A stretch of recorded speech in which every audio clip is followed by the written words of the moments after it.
Would love to actually get your take on the interplay between chronic conditions and cancer.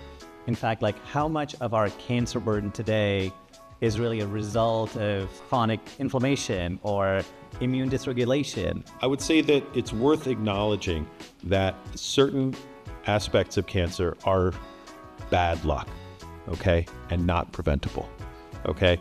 And I would say there's various different estimates of this. I'd say a working estimate would be something like maybe 40% of cancers would be preventable. So roughly half of cancers maybe are preventable.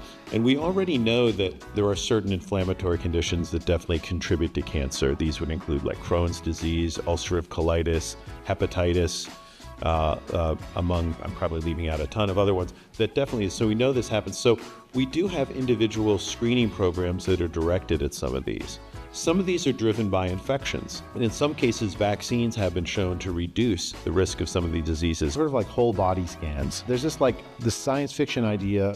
Okay, anyone Star Trek fan remembers the tricorder? We just do the tricorder, we get bones to do a tricorder scan of you, and then they're going to be able to find the cancer and in its early stage and automatically get rid of it. If you have an environment where there's sort of a low, the cancer is relatively rare, and you do a scan, almost no matter how accurate it is, a lot of the people that are positive are going to be false positives. And so you have to be very, very careful about these things, because you can cause people to feel tremendous anxiety over a deadly disease that people dread almost more than anything else. The genetic revolution, for instance, has led to the capacity potentially for us to be able to identify genetic risks of cancer for very, very large populations. Just because you have a genetic marker does not mean you're automatically going to get that cancer. Now we want to turn it to more molecular, into more molecular terms, where can we study things about people, their genes, something else about them,